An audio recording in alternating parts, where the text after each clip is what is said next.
आदमी सतर्क रहे, सावधान रहे और जो सावधानियां हैं उसको यदि रखे तो HIV संक्रमण से बचा रह सकता है। तो जैसा कि हम सभी लोग जानते हैं कि HIV जो है संक्रमण के 4 निश्चित कारण हैं जो कि वर्ल्ड वाइड निर्धारित किए गए हैं। उसमें पहला जो है असुरक्षित यौन संबंध है। असुरक्षित यौन संबंध का जब हम लोग बात करते हैं तो मीन्स यदि कोई दो व्यक्तियों के बीच शारीरिक संबंध हो रहा है और विदाउट कंडोम, तो असुरक्षित यौन संबंध। दूसरा कि जो संक्रमित सिरिंजेज है या जो मेडिकल उपकरण है या कोई भी, यदि कोई HIV संक्रमित व्यक्ति यूज किया हुआ है या उसको पे यूज किया गया है, यदि उसका दूसरे कोई व्यक्ति यूज करे तो उसको भी HIV का संक्रमण हो सकता है। यदि किसी इन्फेक्टेड व्यक्ति का ब्लड किसी दूसरे व्यक्ति को चढ़ जाए तो भी उसको संक्रमण हो सकता है। और यदि प्रेग्नेंट लेडी पॉजिटिव है, HIV पॉजिटिव है, तो उसके बच्चे में भी HIV संक्रमण का खतरा है। यद्यपि कि आज के सिनेरियो में ये जो रेट है ट्रांसमिशन का मदर टू चाइल्ड वो काफी कम है, लगभग 5% के आसपास नया जो सिनेरियो आ रहा है उसमें दिखाई पड़ रहा है। तो ये फिक्स कारण है और कोई कारण नहीं है कि साथ रहने, उठने बैठने, जूठा खाने, तौलिया यूज करने, स्विमिंग पूल, बस, रेल, इन सब में कोई ऐसा नहीं है कि किसी को ऐसे साथ रहने से संक्रमण हो सकता है। हम अपने यदि सेंटर की बात करें, BHU की बात करें जहाँ ART सेंटर है, और हमारा जो BHU ART सेंटर है वो उत्तर प्रदेश का सबसे पहला सेंटर है और यूपी, MP, बिहार, झारखंड, छत्तीसगढ़ में सबसे बड़ा ART सेंटर है। हमारे यहाँ लगभग इस समय जो है 29,000 के आसपास रजिस्ट्रेशन चल रहा है और लगभग 5,000 जो पेशेंट है पर मंथ दवा ले जाते हैं। हमारा सेंटर ऑफ एक्सीलेंस भी है जिसमें हम लोग जो है जितने आसपास के ART सेंटर्स हैं उनकी क्या स्थिति है उनका हम लोग मेंटरिंग करते हैं, जो दिक्कत परेशानी होती है उसको दूर करने में उनको सहयोग देते हैं। प्लस जो HIV एड्स के फील्ड में जो हाई लेवल के रिसर्च है वो रिसर्च हमारे यहाँ किए जाते हैं। और प्लस जो है हमारा POE होने के कारण जो है यूपी और बिहार में एकमात्र हमारा सेंटर है जहाँ पे कि थर्ड लाइन की दवा दी जाती है। ये थर्ड लाइन का दवा का मतलब है कि जिनका फर्स्ट लाइन की दवा और सेकेंड लाइन की दवा फेलियर हो जाती है। मैं थोड़ा सा इसको मैकेनिज्म की बात करें तो कोई भी व्यक्ति सबसे पहले आएगा तो ICTC में आता है, integrated testing and counselling centre, जो कि लगभग सारे अस्पताल, मेडिकल कॉलेज और CSC PSC पे भी भारत में उपलब्ध है, जहाँ पे फ्री ऑफ कॉस्ट HIV की जांच होती है। वहाँ पे यदि जांच हो गया और कोई व्यक्ति पॉजिटिव पाया गया, पॉजिटिव पाए जाने का मतलब है कि उस व्यक्ति के ब्लड में HIV का वायरस है, तो वो व्यक्ति रिफर होकर के ART सेंटर पे आता है। जब ART सेंटर पे आता है तो उसका first of all best line जांच होती है और CD4 होता है और उसको दवा तुरंत शुरू की जाती है। अभी जो गाइडलाइन है भारत सरकार की और WHO की कि without any in respective of CD4 या वायरल लोग तुरंत दवा शुरू कर दें, तो उसकी दवा शुरू हो जाती है। और दवा एक बार शुरू हो गई तो लाइफ लॉन्ग चलेगी, उसमें कभी भी बंद होने की कोई अभी तक ऐसी कोई प्रावधान, कोई दवा नहीं है कि बंद कर दे। बहुत बार होता है कि जब 3 साल 4 साल लगातार दवा पेशेंट खा लेता है तो उसका viral load not detected level पे पहुंच जाता है, वायरल टेस्ट होता है, और यदि उस स्थिति में कभी कभी व्यक्ति अपना HIV टेस्ट कराता है तो नेगेटिव भी आ जाता है, लेकिन यदि वो दवा बंद करता है तो 3 महीने 6 महीने में पुनः वो उसी स्थिति में आ जाता है। इसीलिए वो दवा कंटिन्यू खाना पड़ता है। एक व्यक्ति जब आएगा तो उसको हम लोग लाइन की दवा रिकमेंड करेंगे, तो ये दवा किसी व्यक्ति को हो सकता है 5 साल, किसी को 10 साल, किसी को 15 साल काम करती है। ये डिपेंड करता है कि व्यक्ति का इम्यूनिटी क्या है, खान पान क्या है, रहन सहन क्या है। दवा जो फेलियर होने का सबसे बड़ा कारण हम लोग देख पा रहे हैं वो ये है कि जो मरीज नियमित दवा नहीं लेता उसकी दवा काम करना जल्दी बंद कर देती है। तो जब यदि उसका दवा लंबे समय खाने के बाद भी उसके हेल्थ में डिटेरियोरेशन आता है, यदि वो स्टेज WHO क्लिनिकल स्टेज 4-3 में पहुंच जाता है तो उसके बाद उसका वायरल लोड टेस्ट होता है। अभी हालांकि गाइडलाइन के अकॉर्डिंग हर मरीज का हर साल वायरल लोड होना है, तो यदि उसका वायरल लोड 1000 से ऊपर आ गया तो पुनः उसको 3 महीने हम लोग देखते हैं कि क्या किस कारण से बढ़ गया। उन सारे कारणों को दूर करने का प्रयास करते हैं। 3 महीने बाद पुनः उसका टेस्ट करते हैं। यदि पुनः जो है दोबारा यदि एक 1000 से ऊपर वायरल लोड आ गया तो उसको हम लोग सैसप में रिफर करेंगे। हमारे यहाँ कुछ सैसप है, जिन ART सेंटर में सैसप नहीं है वो हमारे यहाँ रिफरल आते हैं। तो सैसप में स्टेट एक्सपर्ट क्लिनिकल पैनल है हमारे यहाँ, डॉक्टरों का पूरा एक समूह है। तो उसमें जाएगा और उसके बाद उसके सारे कंडीशन को एवेलुएट करने के बाद उसको सेकेंड लाइन की दवा थोड़ी और हायर डोज है फर्स्ट लाइन के बाद। उसके बाद वो खा रहा है जैसे, तो कभी कभी उसको सेकेंड लाइन की भी दवा काम करना बंद कर दी तो पुनः सेम प्रोसीडिंग से 65 में जाएगा और थर्ड लाइन की दवा उसको रिकमेंड होगी। थर्ड लाइन की दवा काफी महंगी भी है, तो ये थर्ड लाइन की दवा हमारे यहाँ उपलब्ध है। एक सेंटर है PPTC, prevention to parents to child transmission. पहले इसको मदर टू चाइल्ड ट्रांसमिशन कहते थे, तो एक भार महसूस आता था कि माँ के कारण ही हो रहा है, इसलिए गवर्नमेंट ने इसे मदर टू चाइल्ड प्रिवेंशन से उसको पेरेंट्स टू चाइल्ड ट्रांसमिशन कर दिया कि ताकि फीमेल्स को केवल उसको वो ना किया जाए। वहां पे क्या होता है कि प्रेग्नेंट लेडीज को का जो है HIV टेस्टिंग अनिवार्य है। वहां पे यदि किसी महिला का HIV टेस्ट पॉजिटिव पाया गया तो पुनः वो जो है हमारे यहाँ ART सेंटर आएगी और सेम प्रक्रिया रहेगी। और जो प्रेग्नेंट वीमेन है यदि वो नियमित दवा खा रही है और डॉक्टर के देख रेख में यदि डिलीवरी हो रही है तो उसमें के बच्चे में ट्रांसमिशन का रेट जो मैंने शुरू में ही कहा कि लगभग न के बराबर है। और PPTC में न केवल प्रेग्नेंट लेडी की बल्कि PID की भी व्यवस्था होती है। जो बच्चा पैदा होता है उसको जो है उस दवाएं प्रदान की जाती हैं और समय समय पे 18 महीने उसकी जांच होती है। 18 महीने पे यदि वो निगेटिव आ गया तो इट मीन्स वो निगेटिव डिक्लेयर हो जाएगा। अदरवाइज यदि पॉजिटिव आया तो फिर सेम प्रोसीजर। उसी तरह से जो है भारत सरकार ने सुरक्षा क्लिनिक खोल रखा है। सुरक्षा क्लिनिक में जो STI के इन्फेक्शन है उनका जो है फ्री ऑफ कॉस्ट टेस्टिंग और इलाज और काउंसलिंग दी जाती है। और ये स्थापित है, ये पाया गया है कि जिन लोगों में STI की समस्या होती है उनमें HIV इन्फेक्शन का खतरा सामान्य व्यक्ति से ज्यादा होता है। उसी तरह से डॉट सेंटर की स्थापना हुई है जगह जगह, क्योंकि चूंकि जो लोग HIV संक्रमित होते हैं उनका जो है रोग प्रतिरोधक क्षमता क्या होता है डाउन होता है, कम होता है। CD4 लगातार डेटरेशन के कारण उनके रोग लड़ने की से जो लड़ने की क्षमता होती है धीरे धीरे कम हो जाती है। तो सबसे पहले जो OI की बात करें, अपॉर्चुनिस्टिक इन्फेक्शन की बात करें, तो उसमें TB सबसे पहले हावी होता है। तो इसलिए जो भी व्यक्ति HIV पॉजिटिव आता है उसका स्पुटम स्क्रीनिंग होना गवर्नमेंट की ओर से अनिवार्य कर दिया गया है ताकि समय रहते TB का जो है आइडेंटिफिकेशन और इलाज किया जा सके। ये सारा सुविधा जो है free of cost government of India की तरफ से पूरे भारतवर्ष में है। और ये सारी सिनेरियो है। आज का जो बड़ा अच्छा विषय आप लोगों के द्वारा निर्धारित किया गया है, जिसमें आपने मुझे ऐसे वक्ता चुना, ये मेरा सौभाग्य है कि उनके मौलिक अधिकार क्या है। हालांकि थोड़ा सा जो टॉपिक है उसमें मैं एड्स पीड़ितों की बात की गई है। HIV और एड्स दोनों की स्थिति अलग अलग है। हम लोग यदि एड्स पीड़ित के बजाय HIV संक्रमित व्यक्ति के अधिकारों की बात करते तो शायद और ज्यादा अच्छा होता, क्योंकि एड्स पीड़ित की बात करेंगे तो बहुत लिमिटेड पॉपुलेशन की बात होगी। एड्स का मतलब होता है कि जब व्यक्ति में रोग प्रतिरोधक बिल्कुल समाप्ति की ओर हो और वो अनेक बीमारियों से ग्रसित हो, तो ये स्थिति है। तो हम लोग संक्रमित HIV संक्रमित व्यक्तियों के अधिकारों की बात करें तो जो अधिकार एक सामान्य व्यक्ति को प्राप्त, वो सभी अधिकार हमारे HIV संक्रमित भाई बहनों को भी उपलब्ध है। उस अधिकार में से कोई भी अधिकार की कटौती नहीं हो, चाहे वो स्वतंत्रता का अधिकार हो, चाहे स्वायत्तता का अधिकार हो, चाहे शिक्षा का अधिकार हो, चाहे स्वास्थ्य सेवाओं को प्राप्त करने का अधिकार हो।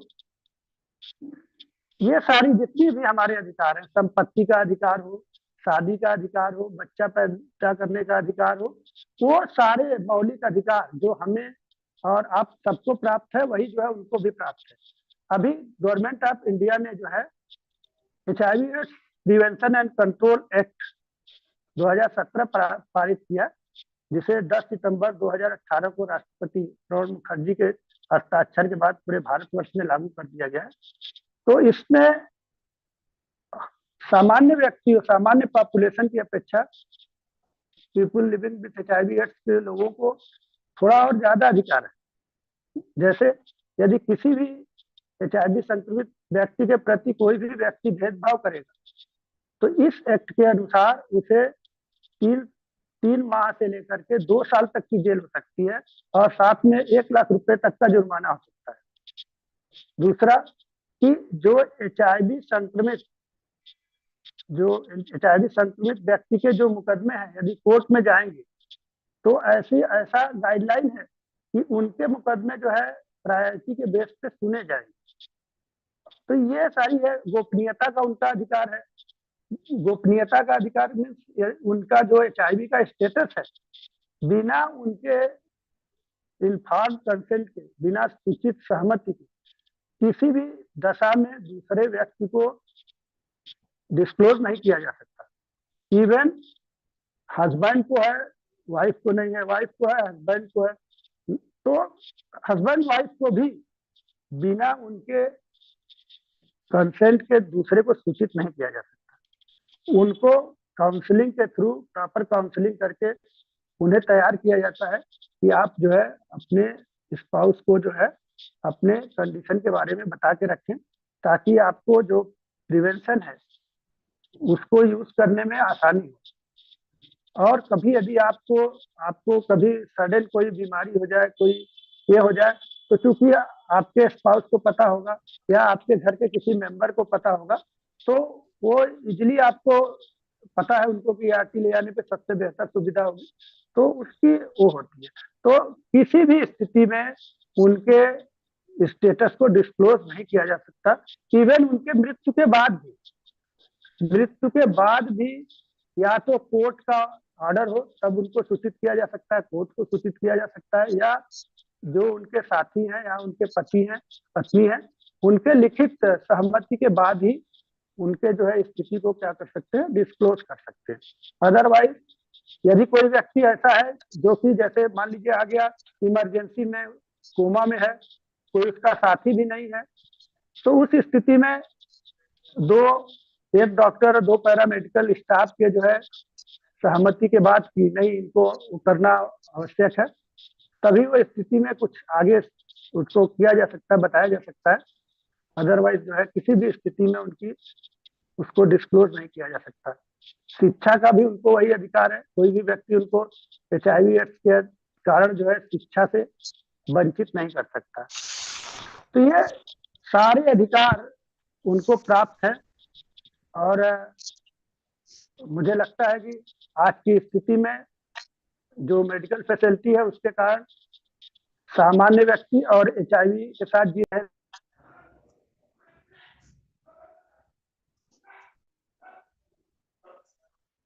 की गई है उसको जो है सही समय पे और सही डोज में लेना आवश्यक।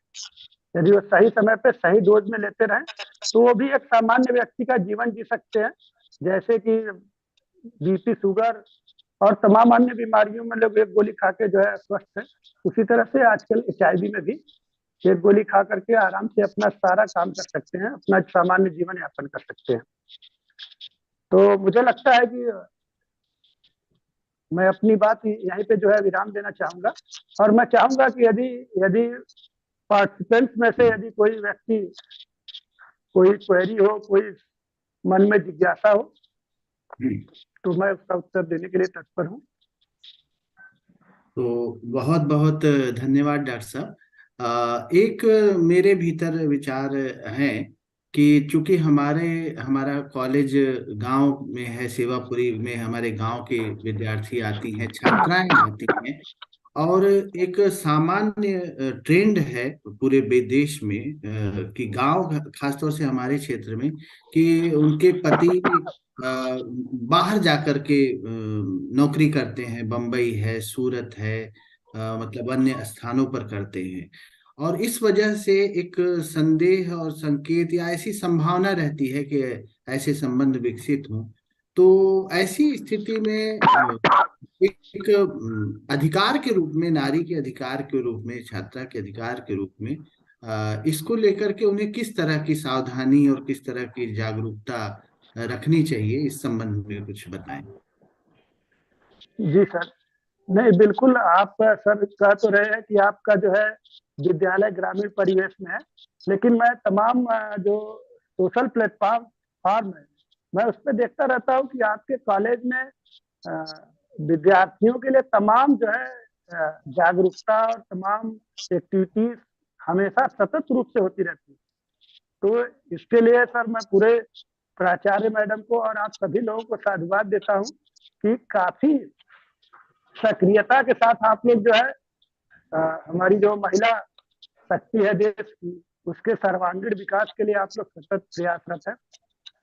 इसमें कोई डाउट नहीं है सर कि जो माइग्रेंट पॉपुलेशन है, जो लोग बाहर जा करके रह रहे हैं 6 महीने साल भर कमा दमा रहे हैं, तो बहुत बार ऐसा है कि वहाँ पे शारीरिक इच्छाएं पूरी करने के लिए कांटेक्ट होते हैं, और बहुत बार जागरूकता ना होने की वजह से, या बहुत बार ये है कि हो सकता है मौके पर साधन न उपलब्ध होने के कारण, तो उनमें HIV संक्रमण का खतरा बढ़ा रहता है।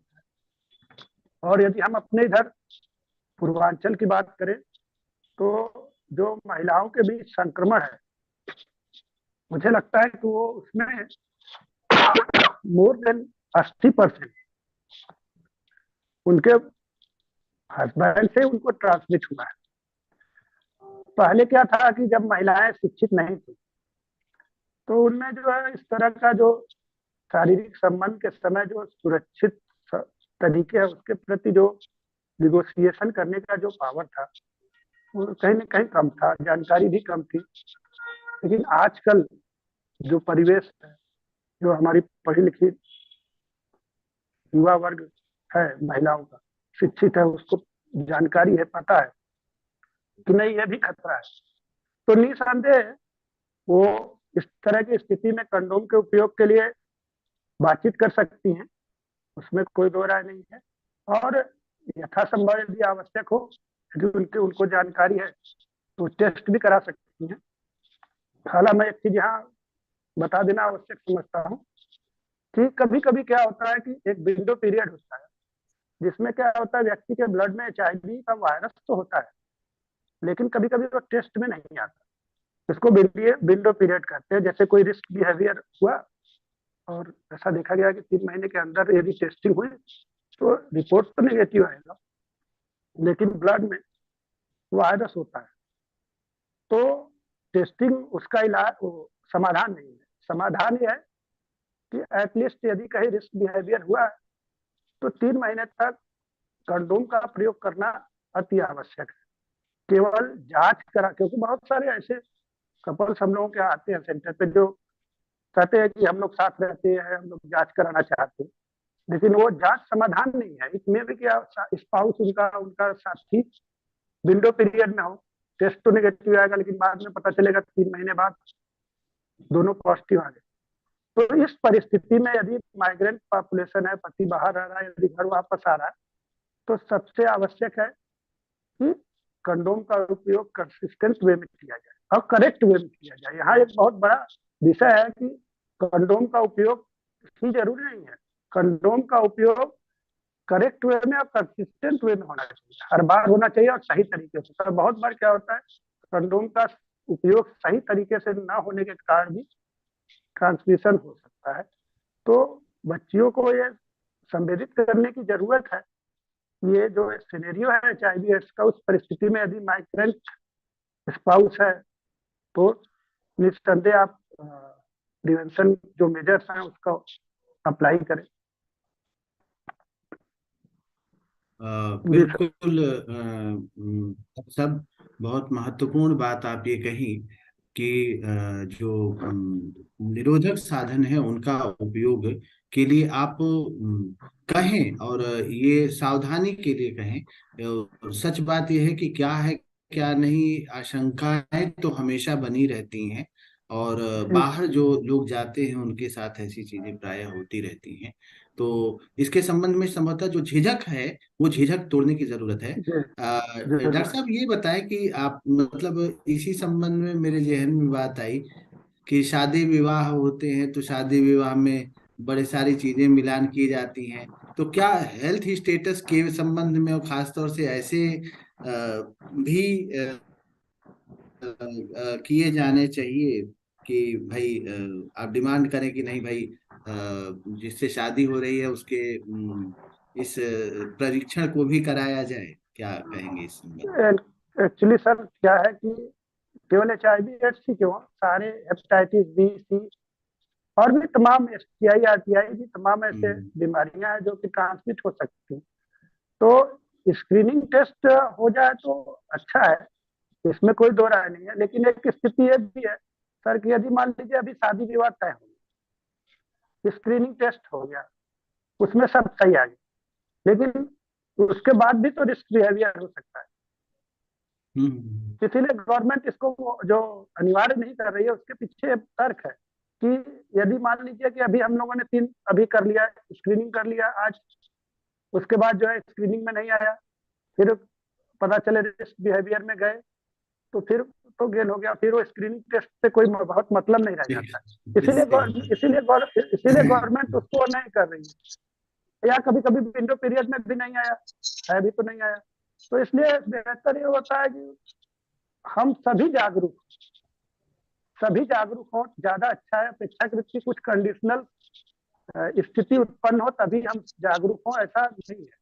हम अपने हेल्थ स्टेटस को लेकर हमेशा जागरूक हों, सभी व्यक्ति जागरूक हों, तो मुझे लगता है कि इस तरह का जो फोर्सफुली जो है टेस्टिंग और स्क्रीनिंग की बात हो रही है, उसकी जरूरत ही नहीं होगी। तो ऐसे तमाम ऐसे लूप हैं, इसीलिए गवर्नमेंट भी कोई ये अनिवार्य नहीं कर रही है। जहां अनिवार्य करने की जो मदर टू चाइल्ड ट्रांसमिशन है उसको रोकने के लिए, वहां गवर्नमेंट ने जो है मैंडेटरी कर दिया है कि नहीं, सब जितनी भी प्रेग्नेंट लेडी आएंगी सबका HIV टेस्टिंग होगा।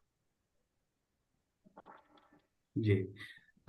हमारे बीच विद्यार्थी भी हैं, और मुझे लगता है कि जी उनके तरफ से भी अगर कोई प्रश्न हो तो वो आना चाहिए। अगर जी उनके जी मन में बिल्कुल। कोई सवाल हो तो जरूर वो सामने रखें। वैसे ये सत्र हमारा पूरा का पूरा रिकॉर्डेड है और यूट्यूब चैनल पे भी है।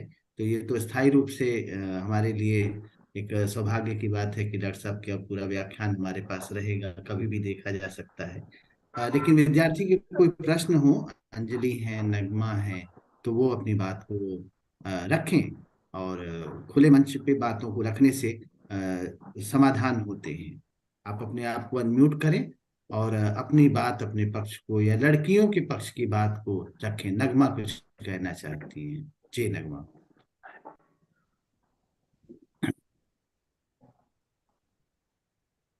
हाँ नगमा बोलिए, आपकी आवाज हम लोग सुन सकते हैं।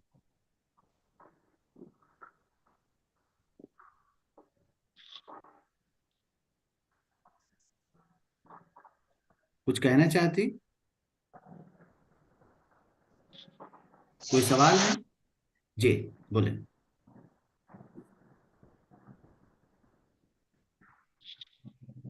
हाँ नगमा बोलो बेटा।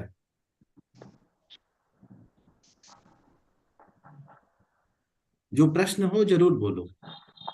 कोई बात नहीं, कोई भी जिज्ञासा हो या कोई आपके अपना भी विचार हो, यदि हाँ आपको हाँ लगता है हाँ कि नहीं मेरे भी कुछ विचार है इस पे, हाँ। तो आप अपना विचार भी रख सकते हैं, कोई बात नहीं, स्वागत है। बिल्कुल बिल्कुल बिल्कुल। अंजलि कुछ कहना चाहेंगी? और बच्चों, ये मंच ही इसीलिए है कि इस विषय पर चर्चा और बातचीत और विचार जरूर रखे जाएं। क्योंकि छुपाव और दुराव से समस्याएं बढ़ती हैं, और खुलेपन से बात ज्यादा स्पष्ट होती है। अगर आप रखना चाहें तो बेहतर होगा। क्योंकि विषय हमारे इतना बीच ब्रॉड है आरसी। करना कि, जी जी जी जी जी। क्योंकि ये विषय इतना ब्रॉड है कि सर कोई भी एक लेक्चर में उसको पूरा नहीं किया जा सकता। क्योंकि नहीं यदि हम लोग नहीं। अभी बात करेंगे सर, तो कम से कम नहीं तो ए, हम लोग 23-24 एरिया के काउंसलिंग करते हैं। यदि इसमें बिल्कुल। मनोविज्ञान के विद्यार्थी जुड़े होंगे तो काउंसलिंग के बारे में जानते होंगे। तो हम्म, जैसे वो आईसीटीसी पीपीटीसी जाएंगे तो उनकी प्री टेस्ट काउंसलिंग, हम्म, उसके बाद रिजल्ट आ गया तो पोस्ट टेस्ट काउंसलिंग होगा, उसमें बताया जाएगा कि निगेटिव टेस्ट आ गया तो क्या मतलब है, पॉजिटिव टेस्ट आ गया तो क्या मतलब है। उसके बाद हमारे यहाँ आरटी सेंटर पे आएगा तो प्री आरटी टेस्ट होगा, उसको बताया जाएगा कि आगे आपको क्या क्या करना है। उसके बाद जब ए आरटी शुरू हो जाएगा तो पोस्ट ए आरटी काउंसलिंग होगी, क्या इफेक्ट हो रहा है, क्या माइनर साइड इफेक्ट है, मेजर साइड इफेक्ट है। उसके बाद यदि बच्चा है तो उसको सारे जो अध्ययन के लिए जो आगे अवसर हैं उनके बारे में, उनके जो इंटरेस्ट है उनके बारे में, ये सारे बारे में बच्चों की काउंसलिंग होगी। कोई नया जैसे अनमैरिड है व्यक्ति तो उसके आगे क्या कैसे शादी विवाह किससे करना है, कब करना है, उनके मैच के बारे में। यदि उन न्यूली मैरिड कपुल हैं तो उनके बाद उनको भी काउंसलिंग होती है। यदि प्रेग्नेंट हो गई तो क्या करना है, कैसे करना है, प्रेग्नेंट वुमेन की काउंसलिंग होती है। बच्चा पैदा हो गया तो कैसे देख रेख करना है, ब्रेस्ट फीडिंग क्या है, टॉप फीडिंग क्या है, मिक्स फीडिंग क्या है, उसके क्या तरीके हैं वो बताया जाता है। उसके बाद गंभीर स्थिति में चल गया तो ग्रीव एंड बेसमेंट काउंसलिंग हम लोग कर रहे हैं, किसी की डेथ हो गई तो उसके बारे में कर रहे हैं। तो ऐसे हमारा एक पूरा बुक है इस पे, तो उसमें करीब लगभग 24 टाइप्स के एरियाज की काउंसलिंग इन्वॉल्व है। तो ये बहुत ब्रॉडर एरिया है सर, ये तो इसको यदि बातचीत किया जाए तो हमें लगता है वो संक्षिप्त समय में ही पूरा किया जा सकता है, अदरवाइज सारा विषय तो एक लेक्चर में रखना संभव नहीं है। बिल्कुल डॉक्टर साहब, मैं समझ सकता हूँ। हमारे बीच में तिवारी जी हैं सर, अगर अपनी बात को कुछ रखें तो बेहतर होगा आज के विषय पर। पहली बात यह है कि आ, मैं खुश हूं इस बात से कि आप जीवन के विभिन्न क्षेत्रों के बारे में इतना अच्छा हमारे नॉलेज और अवेयरनेस की व्यवस्था करते रहते हैं। इससे मैं बहुत खुश हूँ। और डॉक्टर साहब ने तो जो कुछ कहा सरल भाषा में बहुत अच्छे ढंग से बताई बात। और मैं जनरल में ही यही कहूँगा कि जितना अवेयरनेस और नॉलेज अपने को रहेगा वो अपने और दूसरों के काम में आ ही सकता है। अब ये बात थी जो डॉक्टर साहब ने तो हर चीज क्लियर कहा है, वो he is open to answer any question. लेकिन एक बात जो आपने कही कि ये शादी उदी के मामले में देखिए, दैट इज माने in reality that is a very important point. लेकिन अब ये है कि हम ऐसी बातों को कैसे माने वो जो पर्दा तोड़ने वाली बात जो कह रहे हैं आप कि हम उतना जो लोगों को संकोच है, शर्म है, ये सब चीज है, तो इसको हटा करके हम कैसे लोगों में ये अवेयरनेस ले आए कि it becomes part of life. कि जैसे लोग कुंडली वाला नियम चल गया तो चल ही गया है। एक जमाने में ये था कि कुछ लोग उसको बहुत खराब मानते थे विरोध। कि अब कुंडली कुंडली दिखा के तब शादी होगी। लेकिन धीरे धीरे लोगों को मान्य हो गया। तो डॉक्टर साहब क्योंकि हमेशा इस काउंसलिंग में है तो हो सकता है कि आपके तरफ से, आपके अनुभव में, आपके ऑब्जर्वेशन ऐसी कोई ऑब्जर्वेशन आया हो कि कैसे इसको तोड़ा जा सकता है। ये एक लोगों की जो छुपाव दुराव वाली जो बात है, इसको तो इस पर ही मैं बोल तो कुछ नहीं, बता कुछ नहीं सकता, लेकिन जरूर जानना चाहूंगा कि इस सब को, इस बंधन को कैसे तोड़ा जाए।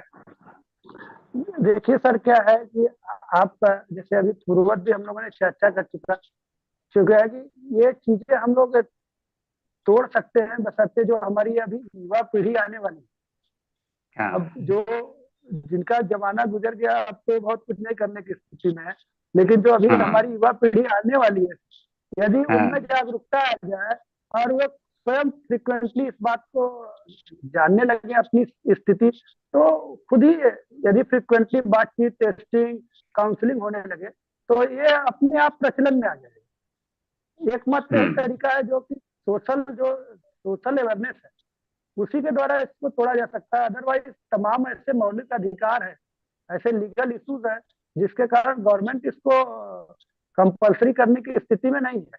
तो इसको जो जो सर आप कह रहे हैं कि प्रचलन में लाने की जो बात है, तो कोई चीज प्रचलन में लाने के लिए सोसाइटी ही इसको ला सकती है।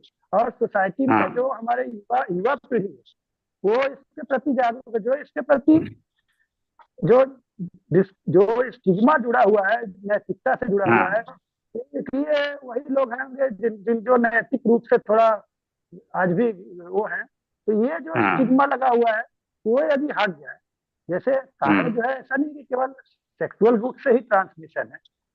मान लीजिए कि कोई व्यक्ति एक्सीडेंट कर गया, HIV हाँ पॉजिटिव है, यदि कोई सामान्य व्यक्ति उसको उठाने गया, यदि मान लीजिए उसका छींटा उसके आंख में चला गया या उसके हाथ में कट लगा है, उसका जो है ब्लड टू ब्लड एक्सपोजर हो गया, तो भी तो HIV संक्रमण में जा सकता है। तो लेकिन हाँ। हमारे सोसाइटी में क्या है कि कोई HIV पॉजिटिव हो तो इट मीन्स कि कहीं ना कहीं ये नैतिक रूप से कमजोर व्यक्ति है। ये वाला स्टिग्मा जब से नहीं हटेगा, तब तक इसको हम्म। सामान्य रूप से प्रचलन, क्योंकि जैसे ही हम किसी को कहेंगे कि अपना HIV टेस्ट करा लो, तो हमारे सोसाइटी में सबके सिग्नल खड़े हो जाएंगे कि क्या ये तो हमको जैसे न, हमारे कैरेक्टर पे उंगली उठा रहा है। तो हाँ। ये जो स्टिग्मा है, ये टूट जाए तो ऑटोमेटिक चलन में आ जाएगा सर, मुझे जहां तक लगता है। हम्म। डॉक्टर साहब, ये बात बिल्कुल सही है कि इस विषय पर चर्चा ही शायद सबसे बड़ा एक जी, साधन हो सोशल सकता है। सोशल अवेयरनेस ही सबसे जी बेहतर जी उपाय जी है। जी जी जी। सर। हाँ, अंजलि कुछ कहना चाहती हैं, अंजलि कुछ सर कहें। कैसे पता चलेगा कि सामने वाला व्यक्ति HIV पॉजिटिव है या नहीं, देखकर, या कोई सिंबल कुछ होता होगा?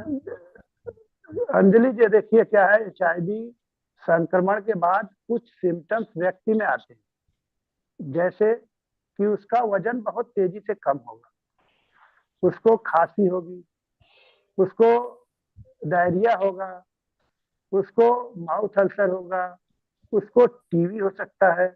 लेकिन ये सिम्टम्स केवल HIV संक्रमण के समय ही नहीं होता, ये लक्षण तमाम अन्य बीमारियों में भी होता है। तो हम लक्षण के आधार पर किसी व्यक्ति को ये नहीं कह सकते कि HIV संक्रमित व्यक्ति है। सिर्फ और सिर्फ ब्लड टेस्ट से ही ये कंफर्म किया जा सकता है कि कोई व्यक्ति HIV संक्रमित है या नहीं। दूसरा बात की, बहुत अच्छा आपने प्रश्न किया। जैसे क्या है कि एक व्यक्ति मान लीजिए संक्रमित हो गया आज, तो कुछ व्यक्तियों में 3 महीने या उससे पहले भी HIV के लक्षण आ सकते हैं, जिनका खान पीन सही नहीं होगा, जिनका इम्यूनिटी कम होगी या रोग प्रतिरोधक क्षमता कम हो सकता है। दूसरे व्यक्ति की जिसकी खान पान सही हो, इम्यूनिटी अच्छा हो सकता है उसमें HIV संक्रमण संबंधी जो लक्षण है, हो सकता है 3 साल 6 साल में है। तो किसी व्यक्ति को देख करके उसके लक्षणों के आधार पे HIV का डिसीजन नहीं किया जा सकता। किसी भी व्यक्ति के HIV का स्टेटस सिर्फ और सिर्फ उसके ब्लड टेस्ट से ही किया जा okay sir, thank you sir. बिल्कुल डॉक्टर साहब, आपने महत्वपूर्ण बात कही। आदमी सोचता है कि सामने देख करके पता चल जाए तो कैसे काम हो जाए, लेकिन ये सकता मसला ऐसा है कि इस पर बात ही करना पड़ेगा और चर्चा ही जी। करनी पड़ेगी। तभी शायद इस परेशानी या इस यह अनैतिक न माना जाए। ये जीवन को सुंदर और सुखद बनाने के लिए है। सच बात यह है कि हम विवाह के बंधन में बनते हैं तो एक सुखद और सुंदर जीवन, सुंदर पारिवारिक जीवन के लिए बनते हैं। तो ये बात भविष्य के लिए होना चाहिए, क्योंकि डॉक्टर साहब ने जैसा बताया कि ऐसे पेशेंट को बहुत तरीके की मानसिक समस्याओं का सामना करना पड़ता है, लगातार दवाएं लेनी पड़ती हैं। तो ऐसी आशंकाएं जीवन में न रहे, इसके लिए हमें इस विषय पर टेस्ट आदि से बिल्कुल बचना नहीं चाहिए और उस पर खुल करके बात करनी चाहिए।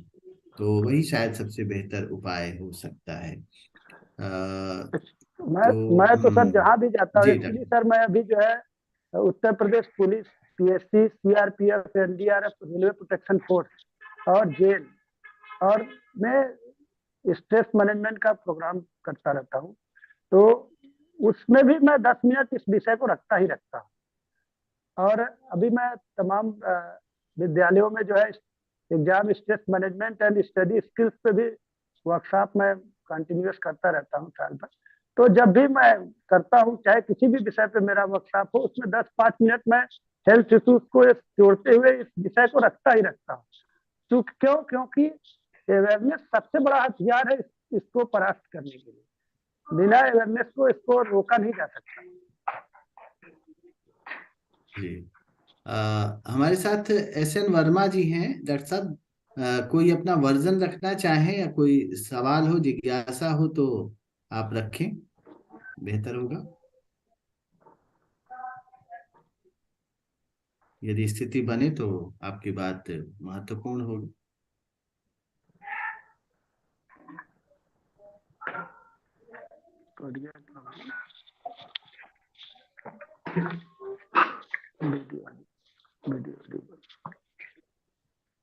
और शायद डॉक्टर परमा साहब। जी ने मैसेज दिया था कि मैं अभी बाहर हूँ, केवल अच्छा। सुन पाऊंगा। हाँ, तो मैडम आपने बोलना शुरू किया है, तो आप ही कुछ अपनी बात अगर रखना चाहें तो स्वागत है।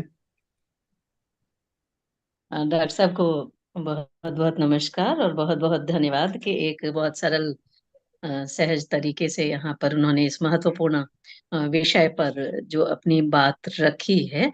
सच बात तो ये है कि अभी जिस नोट पर बात हो रही थी कि इस विषय को हमें टैबू के दायरे से बाहर लाना सबसे पहले शुरुआत करनी पड़ेगी। और एड्स से बचने के लिए, एचआईवी पॉजिटिव होने से बचने के लिए जो एकमात्र कुंजी है वो है अवेयरनेस। अब उस अवेयरनेस की जो शुरुआत होनी चाहिए वो सच बात यह है कि घर से ही शुरू हो जाना चाहिए। जब तक ये विषय हमारे घर में डाइनिंग टेबल पर या लिविंग रूम में बच्चों के साथ खुलकर इस विषय पर बात नहीं होगी, तब तक शायद जो समस्या है उसका समाधान खोजना थोड़ा सा कठिन ही होगा।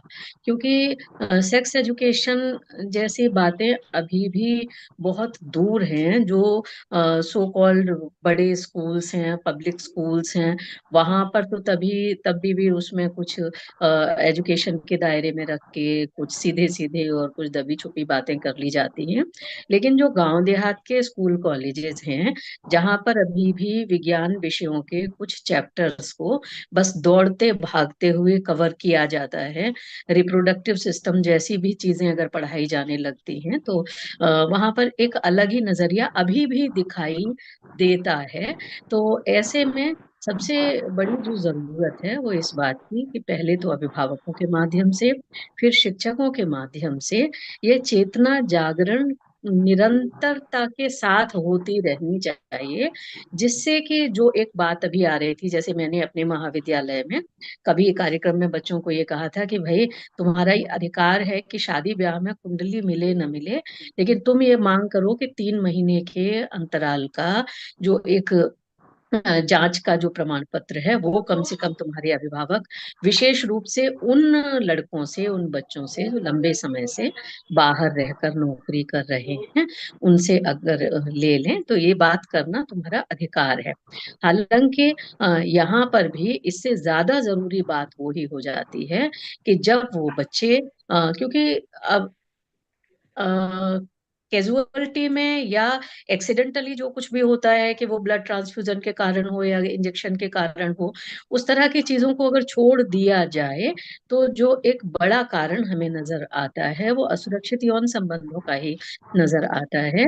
तो अगर हम शुरुआत से ही इस पर चेतना जागरण का कार्य अपने परिवारों के माध्यम से, अपनी कक्षाओं के माध्यम से, शिक्षण संस्थाओं के माध्यम से अगर हम करते रहेंगे, तो उस उम्र के बच्चे जब वो बाहर जाने लगेंगे, जब भाई बहुत सारी जो मान लीजिए कि स्थितियां परिस्थितियां जो भी जैसी बनती हैं उसमें चाहे अनचाहे, जाने अनजाने, जब वो अगर ऐसी इस तरह की स्थितियों से गुजरेंगे तो कम से कम वो सुरक्षा का पूरा ध्यान रखेंगे और उनसे बचने की कोशिश करेंगे। तभी शायद लॉन्ग रन में हमें इस तरह की समस्या से मुक्ति मिल सकती है। तो चेतना जागरण ये शायद सबसे बड़ी जरूरत है। और उसके लिए भी वर्ष में एक दिन, 1 दिसंबर का इंतजार न किया जाए। ये सप्ताह में शिक्षण संस्थाओं में क्यों ना सप्ताह में एक दिन इस विषय पर बात हो, तो तब शायद हम उस लक्ष्य तक पहुंच सकेंगे जहां तक मेरी अपनी बात है। जी, बहुत बहुत धन्यवाद मैडम। डॉक्टर साहब इसमें कुछ और जोड़ना चाहें या कोई बात रखना चाहें तो स्वागत है। अभी सर एक जो विषय है, अभी थोड़ा सा क्या है, अभी एक पीईपी का विषय है, पोस्ट एक्सपोजर प्रोफिलैक्सिस की। क्या है कि जो HIV संक्रमित व्यक्ति हैं उनका जो है चाहे यदि किसी हॉस्पिटल में चले जाए बोल रहे हैं कि मैं HIV पॉजिटिव हूँ, तो मैं बता दूं कि आज भी 90% जो हॉस्पिटल्स हैं, डॉक्टर्स हैं, उनको रिफर ही करेंगे। अभी क्या है, यूनिवर्सल प्रिकॉशन से यदि रख करके एक जो पोस्ट एक्सपोजर प्रोफाइलैक्सिस है, जैसे किसी व्यक्ति को यदि मान लीजिए HIV संक्रमित व्यक्ति का नीडल मान लीजिए किसी स्टाफ नर्स, डॉक्टर या किसी को भी, या घर में ही किसी को प्रिक हो गया, तो उसको जो है 72 घंटे के अंदर वो दवा लेनी पड़ती है और 28 दिन उसको खानी पड़ती है। तो वो यदि वो पूरा डोज ले ले, तो आज तक कोई भी ऐसा व्यक्ति नहीं है जो कि PEP लेने के बाद पॉजिटिव हो गया। हालांकि विदेशों की बात करूं सर, तो वहाँ प्री PEP आ गया है, यानी जिसको एक्सपोजर होने की संभावना है वो पहले से ही दवा ले रहा है। हालांकि इंडिया में प्री PEP जो है अभी अप्रूव नहीं किया गवर्नमेंट ने। अभी हमारे यहाँ केवल पोस्ट एक्सपोजर प्रोफाइलैक्सिस से दे रही है गवर्नमेंट, वो भी केवल हेल्थ प्रोफेशनल्स को दे रही है। लेकिन कभी कभी हम लोग, जैसे हमारे यहाँ क्या है, जैसे जो पति पत्नी डिस्कॉर्डेंट कबूल है, यदि किसी कारण एक्सपोज हो गया जो नेगेटिव है, तो उसको भी कभी कभी डॉक्टर्स जो है PEP जो है रिकमेंड करते हैं। हालांकि आम पब्लिक के लिए अभी नहीं है, ये केवल हेल्थ प्रोफेशनल के लिए। डॉक्टर तो हो साहब, सकता है आगे चल पीईपी के संबंध में थोड़ा सा विस्तार से अगर बता सके तो बेहतर PEP का मतलब है सर पोस्ट एक्सपोजर प्रोफिलैक्सिस। ये दवा क्या है, जैसे कोई भी HIV संक्रमित व्यक्ति के ब्लड से यदि एक्सपोज हो गया, होगा। जैसे कोई डॉक्टर डिलीवरी करा रहा है, सडन फ्लश हुआ, वो फ्लूइड इसके आंख नाक या कहीं चला गया, या कोई डॉक्टर स्टिच लगा रहा है HIV संक्रमित व्यक्ति को, तो वो जो नीडल यदि उसको प्रिक कर गई, कभी कभी ग्लव्स पहने और रैप्चर करके ग्लव्स वो चली जाती है, तो ऐसी परिस्थिति में उनको जो है 72 घंटे के अंदर ये गोली लेनी पड़ती है। 72 घंटे के अंदर वो दवा शुरू करना है और एज पर रिकमेंडेशन डॉक्टर के वो 28 दिन तक खाना है। यदि वो 28 दिन का कोर्स पूरा कर ले, तो अभी तक कोई भी ऐसा केस रिकॉर्ड नहीं है जो कि PEP लेने के बाद भी पॉजिटिव हो गया। तो कहीं ना कहीं हम लोग इसके से बचाव का एक रास्ता हम लोग खोज निकाला है अभी ना। और विदेशों की, कुछ विदेशों की बात करें तो वहाँ प्री मतलब एक्सपोजर से पहले ही यदि संभावना है कि एक्सपोजर हो सकती है, तो उसके पहले ही प्री PEP के दे करके, जैसे जा रहे हैं करने सर्जरी, तो पहले से ही वो दवा लेके जा रहे हैं। तो अभी हालांकि इंडिया में प्री PEP नहीं है, PEP है यानी पोस्ट एक्सपोजर, यानी यदि एक्सपोजर हो गया उसके बाद की दवा। तो इसके डॉक्टर साहब जो ले रहा है इस मेडिसिन को, तो उसके साइड इफेक्ट भी तो होंगे?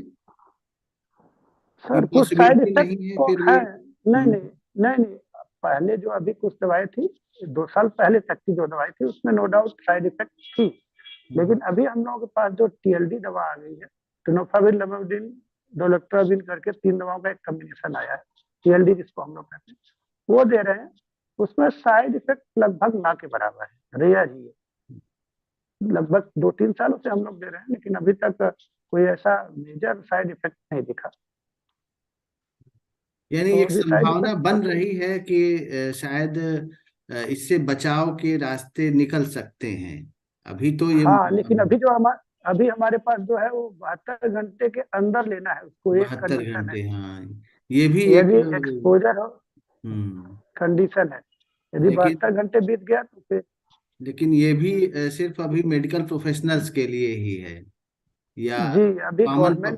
गवर्नमेंट नहीं, इसको कॉमन कॉमन पॉपुलेशन के लिए अभी हम लोग बताते भी नहीं है क्योंकि इसका दूसरा भी दुष्परिणाम है ना। हाँ हाँ, क्योंकि सही बात है।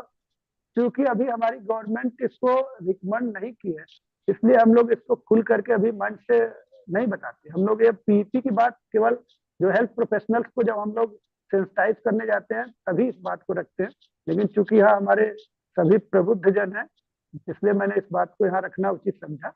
तो चूंकि गवर्नमेंट का रिकमेंडेशन आम पब्लिक के लिए इसके लिए अभी नहीं है, लेकिन कभी कभी मानवता की सुरक्षा के लिए डॉक्टर से बियॉन्ड जा करके भी रिकमेंडेशन, जैसे सेक्स एक्सपोजर भी हो गया डिस्कॉर्डेंट कबूल में, तो जीवन सुरक्षा के लिए कर रहे हैं। हालांकि वो गवर्नमेंट की तरफ से रिकमेंडेड नहीं है। बहुत महत्वपूर्ण बात है डॉक्टर साहब आपने कही। और इतनी बात के बाद अगर किसी के भीतर कोई क्वेरी हो या कोई क्वेश्चन हो तो सिर्फ एक हम प्रतिक्रिया ले सकते हैं, क्योंकि हम समय की सीमा में बंधे हैं। जी। तो किसी के भीतर कोई बात हो तो वो रखने के लिए स्वतंत्र है, एक बात। सर जैसे कि किसी को एचआईवी हुआ है 25 से 30 के एज के बीच में, तो उसकी लाइफ लाइन कितनी होगी? दवा यूज कर रहा हो तो? बेटा दवा यूज कर रहा हो तो उतनी जीवन का ड्यूरेशन है उसमें जितना सभी लोगों का है। नॉर्मली जितना नॉर्मली सब जीते हैं उतनी ही रहेगी। उतना ही लाइफ एक्सपेक्टेशन उसका भी है। मैं अपने हर मरीज को यही बोलता हूँ। हमारे यहाँ जितने मरीज आते हैं लगभग ये आम क्वेश्चन है कि सर आप कितने दिन जिएंगे। तो मैं बोलता हूँ कि जितना हम और यहाँ और लोग जिएंगे उतना आप भी जिएंगे। Okay sir. यदि यदि वो दवा और कुछ सावधानियां जो हर व्यक्ति को लेना चाहिए, व्यायाम करना चाहिए, ताजा भोजन करना चाहिए, मिर्च मसाला से बचे रहना चाहिए, बाहर का नहीं खाना चाहिए, नशा नहीं करना चाहिए। तो ये जो कॉमन प्रैक्टिसेस है जो सभी व्यक्ति को रखना चाहिए, यदि वो रख रहा है और दवा खा रहा है तो उसका भी जीवन वैसे ही जैसे सभी लोगों का है, और उसका भी उतना ही जीवन है जितना सभी लोगों का है। सर मेरा एक क्वेश्चन है। हाँ बताओ जी बेटा, नाम बताओ, तुम्हारे में क्वेश्चन मार्क आ रहा है। हेलो। हाँ हाँ बोलो बोलो। हाँ सर, मेरा एक क्वेश्चन है कि एड्स और एचआईवी में क्या अंतर है? क्या दोनों एक ही हैं या एक माना जाता है? नहीं, बहुत अच्छा प्रश्न है। दोनों एक ही नहीं है। एचआईवी का मतलब होता है ह्यूमन इम्यूनो डिफिशियंसी वायरस। यह एक ऐसा वायरस है जो व्यक्ति के रोग प्रतिरोधक क्षमता को कम करता है। जब टेस्ट हुआ, किसी व्यक्ति का रिपोर्ट पॉजिटिव आ गया, इट मीन्स कि उस व्यक्ति में एचआईवी का संक्रमण है, उसके ब्लड में एचआईवी का वायरस आ चुका है। एड्स जो है एक कंडीशन है। एड्स वह कंडीशन है जब एचआईवी के कारण व्यक्ति का रोग प्रतिरोधक क्षमता लगभग ना के बराबर आ जाए। यदि मैं टेक्निकल भाषा का प्रयोग करूं तो उसका जो रोग प्रतिरोधक का मार्कर है हमारे ब्लड में CD4 सेल होता है। यदि वो CD4 सेल लगभग सामान्य व्यक्ति के ब्लड में जो है 600 से 1200 की संख्या में पर किलो पाया जाता है, लेकिन यदि वो 100 से नीचे आ जाए तो उसके रोग से लड़ने की क्षमता बिल्कुल न के बराबर पहुंच जाती है। उस समय उसको एक साथ कई वाई, उसके साथ वाई मतलब अपॉर्चुनिस्टिक इन्फेक्शन जो अवसर देखकर आती है, जैसे माउथ अल्सर, डायरिया, टीबी, कंड्रियासिस, तो तमाम बीमारियां एक साथ। इसे कहते हैं एक्वायर्ड इम्यूनो डिफिशियंसी सिंड्रोम है। सिंड्रोम में तमाम बीमारियों के लक्षण एक साथ आ जाए। तो एड्स वह कंडीशन है जब एचआईवी संक्रमण के कारण व्यक्ति की रोग प्रतिरोधक क्षमता बहुत कम या न के बराबर हो जाती है। तो एचआईवी एक वायरस है। एचआईवी पॉजिटिव में व्यक्ति एचआईवी संक्रमण से ग्रसित है। एड्स का मतलब है एचआईवी संक्रमण के कारण व्यक्ति की रोग प्रतिरोधक क्षमता लगभग समाप्ति की ओर है। Thank you sir, thank you so much. Thank you.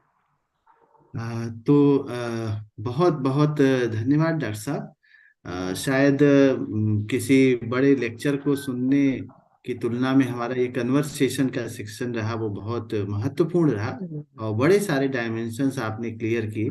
और संभवतः ये है हमारे लिए बहुत सौभाग्य की बात है कि आप जैसे विद्वान हमारे आज इस मंच पर रहे।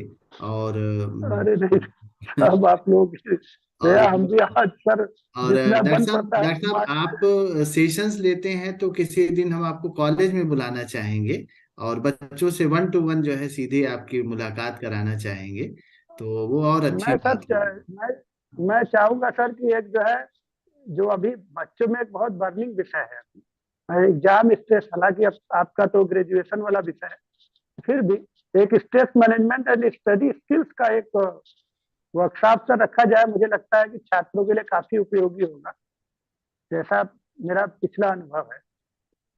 जरूर डॉक्टर साहब, बहुत हम क्योंकि आपसे सर मिलना क्योंकि जी। क्योंकि सर होता क्या है सर कि बहुत बार क्या होता है कि इस एज पे आके तमाम तरह की, खास तरह से यदि मैं बच्चियों की बात करूं तो तमाम तरह के तनाव उनमें आते हैं।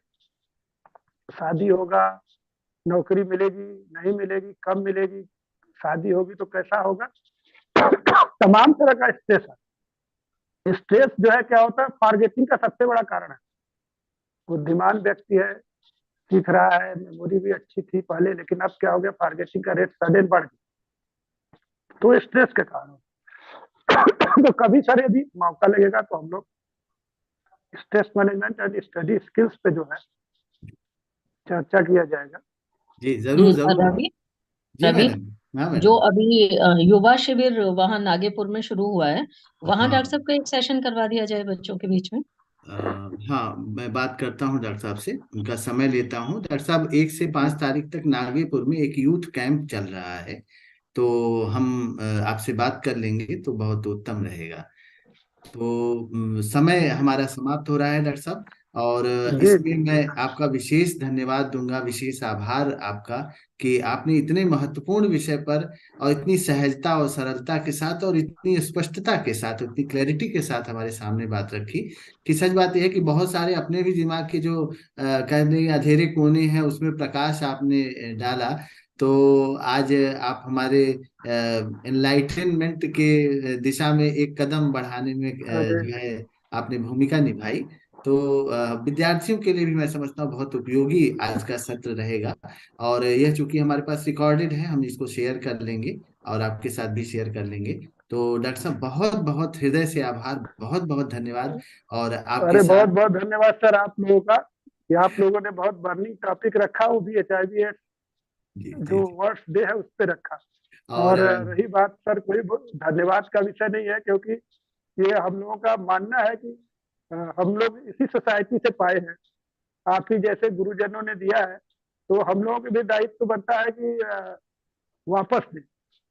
तो उसी के ऊपर अब मैं बताऊं सर कि मैं तो बहुत दूर दूर तक मतलब बरेली और कहाँ कहाँ रेलवे प्रोटेक्शन फोर्स का कैंप करने के लिए चला जाता हूँ, ताकि हमारे जवान यदि स्ट्रेस फ्री रहेंगे तो हम लोग स्ट्रेस फ्री रहेंगे। तो ऐसी ही सोच के साथ सब प्रयास जारी रहता है। जी जी जी। तो सभी का बहुत बहुत धन्यवाद।